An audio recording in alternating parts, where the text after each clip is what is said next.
আসসালামু আলাইকুম। আমি দিলারা হক সিলেট থেকে বলছি। বাংলাদেশি ব্লগার দিলারা চ্যানেলে স্বাগত জানাই। কাছে এবং দূরে, দেশে এবং দেশের বাহিরে যে যেখান থেকে আমার ভিডিওটি দেখছেন, আমি আশা করি সবাই আল্লাহর রহমতে ভালো আছেন। আলহামদুলিল্লাহ, আল্লাহর অশেষ মেহেরবানিতে আমরাও ভালো আছি। বরাবরের মতো আবারও চলে এলাম নতুন আরেকটি ব্লগ ভিডিওর মধ্য দিয়ে। এখন হচ্ছে সন্ধ্যাবেলা। আমি এখানে 4 ডিমের একটি ভ্যানিলা স্পঞ্জ কেক বানাবো। এর জন্য আমি নিয়ে নিচ্ছি 4টি ডিম। আর ডিমগুলো হতে হবে রুম টেম্পারেচারে থাকা, আর যদি ফ্রিজের হয়ে থাকে তাহলে আধা ঘন্টা আগে বের করে নিতে হবে। আমি এটা সরাসরি দোকান থেকে এনেই কাজটা চালিয়ে নিচ্ছি। এখন হচ্ছে আমি 4টা ডিম থেকে 4টা কুসুম আলাদা করে নিয়ে কিছুটা বিট করে নিচ্ছি, আর কিছুটা ফমি বা আসার পর এখানে হচ্ছে আমি চিনি এড করে নিচ্ছি। আমি 4টা ডিমের জন্য 1 কাপ চিনি নিয়ে নিচ্ছি। চিনিগুলো একসাথে দিচ্ছি না, বারবার আমি অল্প অল্প করে বিট করে নিচ্ছি আর অল্প অল্প করে চিনি দিয়ে দিচ্ছি। আর স্পেচালার সাহায্যে সাইডের যে চিনিগুলো আছে সেগুলো আবার মাঝখানে এনে দেই। এতে করে হয় কি, কেকটা খুব সুন্দর হয়ে আসে। কেকের উপরটা ভিজা ভিজা থাকে না, আটালো হয় না কেকে। এরপর হচ্ছে কুসুমগুলো আমি 2বারে দিয়ে দিচ্ছি, একসাথে দিচ্ছি না। এরপর হচ্ছে আমি এখানে 3 কাপ সয়াবিন তেল দিয়ে দিচ্ছি। রেগুলার রান্নায় আমরা যেটা ইউজ করে থাকি সেই তেল দিয়ে দিচ্ছি। আর তেলটাও আমি একসাথে দিচ্ছি না, তেলটাও আমি 2 থেকে 3বারে দিয়ে দিচ্ছি।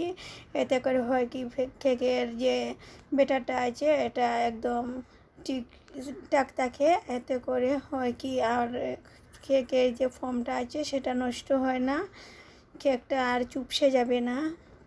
এরপর হচ্ছে আমি এখানে দিয়ে দিচ্ছি ভ্যানিলা পাউডার 1 চামচ দিয়ে দিচ্ছি, বেকিং পাউডার 1 চামচ, 1/4 চামচ লবণ দিয়ে দিচ্ছি। আর ময়দার পরিমাণ হচ্ছে এখানে হচ্ছে 1 কাপ, আরও 1/4 কাপ ময়দা দিয়ে দিচ্ছি। তো সব উপকরণগুলো আমি একসাথে মিশিয়ে একটা চালনির সাহায্যে ছেলে নিচ্ছি। এরপর হচ্ছে আমি ব্যাটারটা বড় একটা মিক্সিং বোলের মধ্যে নিয়ে নিচ্ছি, যাতে করে আমার এটা মিক্স করতে সুবিধা হয়। আর এখন হচ্ছে আমি আবারও চালনি দিয়ে ছেলে আমি ময়দাগুলো মিক্স করে নিচ্ছি। আর একসাথে সবগুলো ময়দা দিচ্ছি না, অল্প করে দিচ্ছি আর অল্প অল্প করে আবার হ্যান্ড উইস্কের সাহায্যে মিক্স করে নিচ্ছি। এটা আবার খুব হালকা হাতে করে নিতে হবে, আর যেদিক দিয়ে গুঁড়াতে হয় শুধু একদিক দিয়েই গুঁড়াতে হবে, নয়তো কেকের ফর্মটা নষ্ট হয়ে যাবে।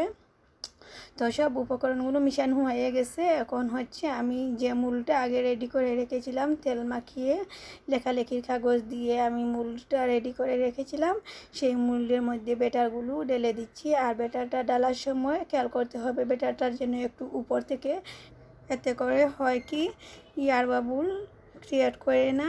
আর এর পর হচ্ছে ব্যাটারগুলো ঢেলে নেওয়ার পর 5 থেকে 6 বার এভাবে করে ট্যাপ করে নিতে হবে, বা একটা স্টিকের সাহায্যে এদিক সেদিক ঘুরিয়ে নিলে ভিতরে থাকা যে বাতাসগুলো আছে সেগুলো বের হয়ে যায়, আর কেকটা খুব সুন্দরভাবে বেক হয়। বন্ধুরা, এটা হচ্ছে আমার মেয়ের প্রথম বার্থডে। আর আমার মেয়ের প্রথম বার্থডেতে আমি নিজ হাতে কেকটা বানিয়ে নেওয়ার চেষ্টা করছি। আমি কেক বানাতে এত বেশি পারদর্শী না, তারপরেও আমার মনে হচ্ছিল যে আমার মেয়ের বার্থডেতে আমি আমার নিজের হাতে কেকটা বানিয়ে নেই। এরপর হচ্ছে আমি আগে থেকে একটা হাঁড়ি চুলার মধ্যে হাই হিটে 10 মিনিট জাল করে গরম করে নিচ্ছিলাম। এরপর হচ্ছে আমি এখন স্ট্যান্ডের উপর আমি আমার যে কেকের মূলটা আছে সেটা বসিয়ে দিচ্ছি। এটা আসলে মূলত কোনো কেকের মূল না, এটা একটা সসপ্যান। আর এটার মধ্যে আমি সবসময় কেক বেক করে থাকি। গুল কেক যখন আমি বেক করার হয় তখন আমি এটাতেই কেক বেক করে নেই। তো এরপর আমি চলে এলাম 45 মিনিট পর। দেখুন আমার কেকটা কত সুন্দরভাবে হয়ে গেছে। আর এখন হচ্ছে আমি কেকটা একটা সাইড দিয়ে রেখে দিয়েছিলাম একটা সুতি কাপড় উপরে দিয়ে, আর ঠান্ডা হয়ে যাওয়ার পর আমি এটা উঠিয়ে নিচ্ছি। আর এভাবে করে আমি সেম প্রসেসে 2টি কেক বানিয়ে নিচ্ছি। আমি চেয়েছি যে কেকটা একটু উঁচু যেন হয়, এজন্য আমি 2টি কেক নিয়ে একসাথে ডেকোরেশন করে নিয়েছি। আর কেকটা আমার কেমন হলো অবশ্যই আপনারা কমেন্ট করে জানাতে পারেন। আর কথা বলতে বলতে আপনাদের সাথে সেই পুরনো রিকোয়েস্টটা আবারও আপনাদের কাছে করি। এতক্ষণ পর্যন্ত যারা যারা আমার ভিডিওটির সঙ্গে আছেন, প্লিজ ভিডিওটিতে একটি লাইক দিয়ে পুরো ভিডিওটি দেখবেন। আর ভিডিওটির কোন অংশটি আপনাদের কাছে ভালো লেগেছে অবশ্যই কমেন্ট করে জানাতে ভুলবেন না। কে কোথায় থেকে ভিডিওটি দেখছেন সেটাও জানাতে ভুলবেন না। আর যদি আপনি আমার চ্যানেলে আজ নতুন হয়ে থাকেন তাহলে আমার এই ছোট্ট চ্যানেলটি সাবস্ক্রাইব করে পাশে থাকা বেল বাটনটির অল অপশনটি চেপে দিবেন, যাতে করে আমার দেওয়া পরবর্তী ভিডিওর নোটিফিকেশন সবার আগে আপনাদের মোবাইলে পৌঁছে যায়। আর যদি আপনি এই কাজটি অলরেডি করে থাকেন তাহলে আপনাকে অসংখ্য ধন্যবাদ। কথা বলতে বলতে আবারও চলে এলাম মূল ভিডিওতে। দুটি কেকই বেক করা নেওয়া হয়ে গেছে, এখন হচ্ছে পরের দিন বিকেলবেলা। আর এখন হচ্ছে আমি কেকের জন্য ক্রিমটা রেডি করে নিচ্ছি। আমার এখানে হচ্ছে ভিভো হুইপ ক্রিম বলতে আবার ভিভো রেড হুইপ ক্রিম, যেটা আইসে রাখা হয়, ডিপ ফ্রিজে রাখা হয় যে ক্রিমটা, সেটাই আমি নিয়ে নিচ্ছি। আর এখন হচ্ছে আমি এখানে 2 কাপ ক্রিম ঢেলে নিয়ে আমি ক্রিমটা ভালো করে বিট করে নিচ্ছি। আমি হচ্ছে এটা ইলেকট্রিক বিটারে বিট করে নিচ্ছি। আর বিটারটা আমি মিডিয়াম হাইয়ে করে নিচ্ছি বিট। আর এটা আমি সবসময় কেকের জন্য যখন ক্রিম বানাই তখন হচ্ছে আমি সবসময় মিডিয়াম হাইয়েই রেখে ক্রিমটা বানিয়ে নেই। এরপর হচ্ছে আমি দুটি কেকই 2টা লেয়ারে কেটে নিচ্ছি, মোট আমার 4টা লেয়ার হচ্ছে। আর এখন হচ্ছে আমি কেক বোর্ডের মধ্যে সামান্য ক্রিম দিয়ে আমি কেকের একটা লেয়ার বসিয়ে নিচ্ছি। এরপর হচ্ছে দিয়ে দিচ্ছি সুগার সিরাপ।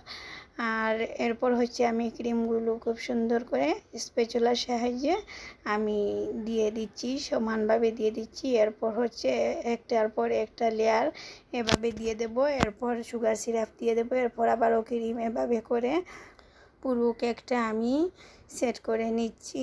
আর কোন উপকরণগুলো আমি কতটুকু দিচ্ছি সেগুলো হচ্ছে আমি ডেসক্রিপশন বক্সে দিয়ে দেব। যদি কেউ এটা রেসিপি আকারে জানতে চান অবশ্যই রেসিপিটা ডেসক্রিপশন বক্সটা চেক করে নেবেন। দেখতে দেখতে আমার মেয়ের জীবন থেকে 1টা বছর চলে গেল। তো সবাই আমার মেয়ের জন্য দোয়া করবেন, আমার মেয়েটাকে যেন আল্লাহ সুস্থ সবল রাখেন। আর আমার মেয়েটা হচ্ছে একেবারে খেতে চায় না, কিভাবে খাওয়ালে 1 বছরের মেয়ে খাবার খাবে। আমার মেয়ে হচ্ছে কোনো কিছুই আমি সলিড খাবার হিসাবে খাওয়াতে পারি না। খাওয়ার প্রতি ওর কেন যেন একটা অনীহা চলে আসছে। আমার কাছে মনে হয় যে কোনো কিছু এমন হয়তো বা মুখে দেওয়া হয়েছে, জাল বা তিতো এমন কোনো কিছু খাবার দেওয়া হয়েছে, আর এতে করে হয় কি কোনো ভয় লেগে গেছে, যার কারণে কোনো খাবার মুখে দিলেই খাবারটা নিতে চায় না। আমার মেয়ের মতো এভাবে আর কারো বেবিরা করে কি না অবশ্যই জানাবেন। আর হচ্ছে আমি আস্তে আস্তে কথা বলতে বলতে আপনাদের সাথে কেকটা ডেকোরেশন করে নিচ্ছি। আমি কেক ডেকোরেশনে অত বেশি পারদর্শী না, তারপরও কেকটা ডেকোরেশন করে নিচ্ছি। আপনারা দেখতে থাকুন। আর যেভাবে আমি পারি, আমার অত বেশি অভিজ্ঞতাও নেই, তারপরেও করে নিচ্ছি। তো আপুরা যারা যারা আমার ভিডিও দেখেন সবাইকে আমি সবার কাছে ক্ষমা চেয়ে নিচ্ছি। গত 2 দিন হয়েছে আমি কারো ভিডিও দেখতে পারি নাই, যেহেতু আমাদের বাসায় মেহমান ছিল। এরপর হচ্ছে খুব বেশি নেটওয়ার্কের সমস্যা হচ্ছে। আর হয়তো বা কোনো সময় দেখা যায় কি নেটওয়ার্কের কারণে যদিও সময় পাই, হাতে সময় থাকে, তারপরেও ভিডিওটা আর দেখাও হয় না। তাছাড়া কারো কমেন্টও আর পড়া হয় না, এজন্য আজকে আমি আর কারো কমেন্ট পড়ছি না। 2 দিন থেকে দেখা যাচ্ছে খুব বেশি নেটওয়ার্কের সমস্যা হচ্ছে। ইউটিউব স্টুডিওতে আমি ঢুকতেই পারছি না, তাছাড়া ইউটিউবেও আমি ঢুকতে পারছি না, এত বেশি সমস্যা হচ্ছে। জানি না আর কারো এভাবে ওয়াইফাই সমস্যা হচ্ছে কি না। তাছাড়া আমার মনে হয় আমাদের এখানে তো খুব বেশি তুফান হয়েছে, ঝড় বৃষ্টি হয়েছে, যার জন্য হয়তো বা ওয়াইফাইয়ের এই সমস্যাটা হচ্ছে। আর যদি কারো জানা থাকে কী কারণে এই সমস্যাটা হচ্ছে তাহলে অবশ্যই আমাকে জানাবেন। আজকে হচ্ছে আমি মোবাইলে এমবি ভরে কাজটা চালিয়ে নিচ্ছি। আর এটা হচ্ছে 15 তারিখের ভিডিও। আর আমার মেয়ের বার্থডে ছিল 15 তারিখে। এই ছিল আমার মেয়ের বার্থডের আয়োজন। এই যে আমার আজকের ভিডিওটি এই পর্যন্ত ছিল। পরবর্তী ভিডিও দেখার আমন্ত্রণ জানিয়ে আজ এখানেই বিদায় নিচ্ছি। আল্লাহ হাফিজ। আসসালামু আলাইকুম।